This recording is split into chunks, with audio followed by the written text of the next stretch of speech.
Thank you for listening and supporting the Daily Memphian. Sign up for one of our many free newsletters and breaking news alerts at dailymemphian.com/email to receive the latest local news stories impacting our community.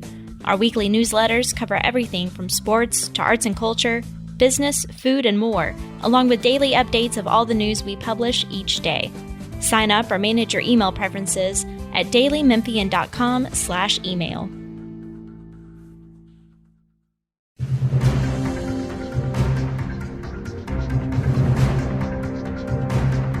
I'm Bill Dries, reporter for the Daily Memphian. Our guest is Alexis Pugh, Director of Memphis Animal Services, and this is On the Record. We record this Friday, March 4th, 2022.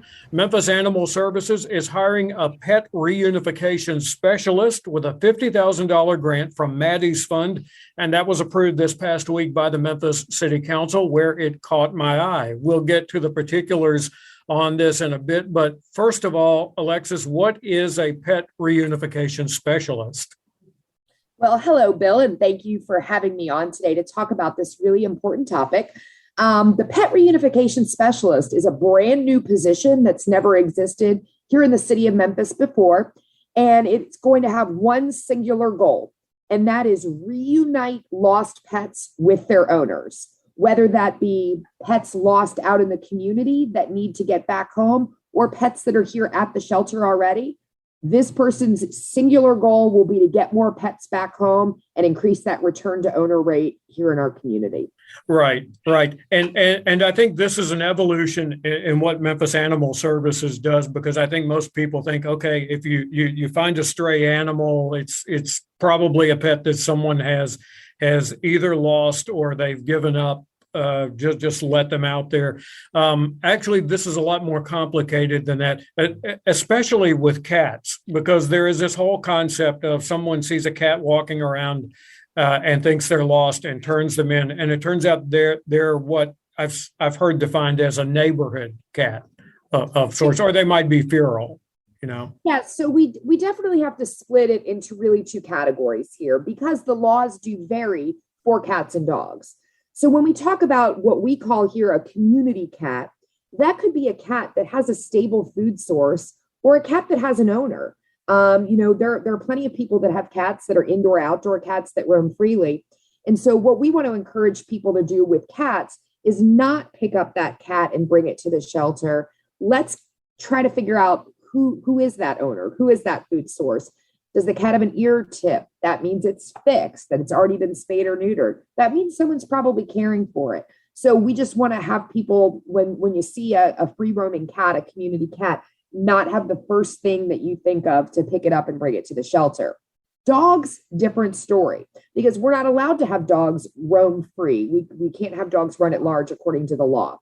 So our big focus in this regard is the faster and the closer we can be to the point where the lost pet is found to where the pet lives, the better off we're going to be at getting that pet home. And that's usually going to mean not bringing it to the shelter. It's going to mean neighbors trying to talk to each other to get pets back home. Some really interesting studies that we've done here, Bill. We did a free roaming dog study using this really cool methodology that evaluated if this was a truly stray unowned dog or if it was probably a lost dog that had a home to go back to. 4 out of 5 dogs that people see running loose have a home to go back to. It's shocking. And then when you look at return to owner data, the average distance that a pet is found from their actual home, and we used reclaim data, so where a pet was picked up and where the owner who reclaimed that pet lived, the average distance is 0.4 miles. So these animals are near their homes. And the more we can do to facilitate systems that they can get back home without leaving the neighborhood where they live, the more successful we are going to be in this effort in getting these pets back home. So the pet reunification specialist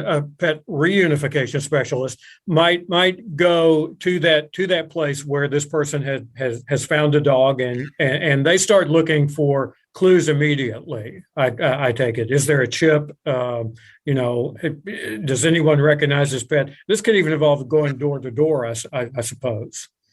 Well, so interestingly enough, we're already doing that work that you just described with our animal services officers. One of the big focuses we have made here with our officers is if you go on a stray dog call, which obviously they go on dozens of them every single day, it used to be that the animal control officer's first step was place that pet on the vehicle, move along to the next call, bring those animals back to the shelter. We've really changed that mindset and said, we're going to be better off if that officer places the pet on a leash and talks to neighbors, walks door to door. They all have microchip scanners on their vehicles so they can check for that chip right there in the field. Ask the little old lady who's peeking out of her blinds. Ask the kids playing basketball on the corner. Do you know where this dog lives? Knock on doors. And I will tell you in 2021, hundreds of animals got back home that way without ever getting on the shelter or in the animal control truck and headed back to the shelter. This new position is really going to be sort of the leader of that effort. And so what they're going to do is once hired, the first steps is going to be really looking outside of Memphis at other communities that have much higher return to owner rates than we do, both in the field and then also in the shelter. I'm not going to lie. Our return to owner rate is low here. We're at about 8%. There are some communities that are at 50%. It's mind blowing. Dallas Animal Services, great example. Their return to owner rate in the field is something to be dreamed about. Rochester, New York has a huge return to owner percentage. I think they're above 50%.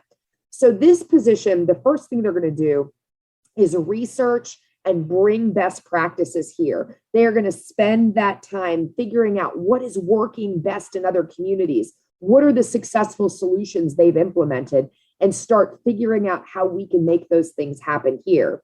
And then after they sort of build those processes out, this person will be the one to facilitate that, utilizing these great platforms that already exist online, like Lost and Found Pets of the Mid-South on Facebook, working with our field department to give them the tools and knowledge to be able to do these return to owners in the field. Basically taking all the different things that we can do to get pets back to their owners and bringing them to Memphis and leading that charge and really being the advocate and the voice for that programming.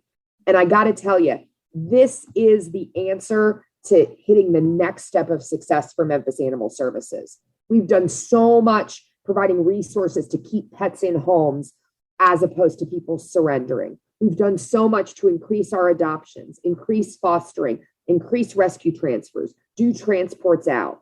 But the last sort of uncharted territory, or the last area we need to move into, is this increasing return to owner. And if we can get that doubled, tripled, if we can start really making progress on this, we are going to see our numbers go way up in terms of successful outcomes for pets. And that is going to be yet another step forward in our life-saving efforts and the transition here at MAS. Right. And we see people on even the most basic social media skills. You come across so many posts on there that say, I found this pet out there. Please help me. I can't keep this pet. It's not working here. That sort of thing. So this position is going to kind of put a finer point on that. Is going to have a bigger megaphone, I suppose, in some regards as well. Yeah, I mean, if you really look at the fact that we have an entire pet resource department that is focused on the concept of keeping pets out of the shelter and providing access to resources for pet owners that need our help. We have an entire team of people who are focused on working with our fosters and our rescues to increase the number of pets that go to foster and that go to rescue. We have a team of adoption counselors. What we haven't done is given that equivalency, that person who is the designated point of contact for getting those lost pets back home. And so we think by using this donor fund, by using this grant fund that we got from Maddie's fund to really focus on this, we are going to be able to see a clear, defined metric level increase in terms of how many return to owners we do each year. We're going to see that percentage go up. And what's going to be amazing about that is we're going to be able to translate that into dollars saved for taxpayers. The fewer days that a pet stays here, or pets that are getting back home that we don't have to find a new adopter for. This is going to translate into saved dollars for our city and saved lives for animals, for these pets that come into our care. And so I'm really excited that we're going to be able to show the success of this position, I think, pretty quickly. Okay, Maddie's Fund. I take it this is a national group that awards these grants, right? Yeah, absolutely. Maddie's Fund is an amazing nonprofit organization that supports animal welfare organizations all over the country and national orgs as well. And we are a tier 1 pilot shelter for an organization called HAAS, which is Human Animal Support Services. It is a program of American Pets Alive. And basically, HAAS kind of developed during COVID with the focus of keeping families together, helping provide resources to low-income pet owners in need, to help them avoid the necessity of shelter surrender. And Memphis was asked to be one of their tier 1 pilot shelters to help implement a lot of this programming, to pilot new ideas and new concepts in animal welfare to help lead that effort. And so Maddie's Fund came to every one of our tier 1 pilot shelters and gave each of us $50,000 and said, what can you do to take the sort of metric that you're struggling with the most? If it's fostering, if it's adoption, what is the area of operation you're struggling with the most? And how can an influx of this $50,000 go directly towards improving that metric? And so for us, the answer was clear that it was return to owner. And so by being able to take that $50,000 and say that's going to pay a salary plus benefits for a person for an entire year to do nothing but focused on lost pet reunification, it was a no-brainer. And so we're so grateful for Maddie's Fund for giving us that bandwidth to do something that really fell outside the scope of what we can normally do here with our existing resources. Okay. A final point. So tell me about whether other cities have this or not. Is this new for everyone, or has this been used in other cities? So it's not necessarily something that's unique to Memphis. There are definitely other communities that are doing similar work. I don't know that they necessarily call it a pet reunification specialist, but there are definitely other cities that have people in roles like this that are focused on lost pet reunification. They just might have a different title for it. But yeah, we will not be the first city to do this, but hopefully we will be the next city who can demonstrate how important a position like this is for a municipal shelter to have. All right. We've been talking with Alexis Pugh, Director of Memphis Animal Services. I'm Bill Dries, and this has been On the Record.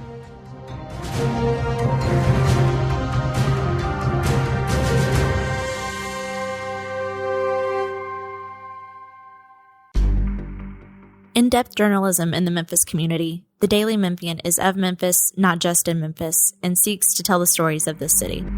TheDailyMemphian.com. Truth in place.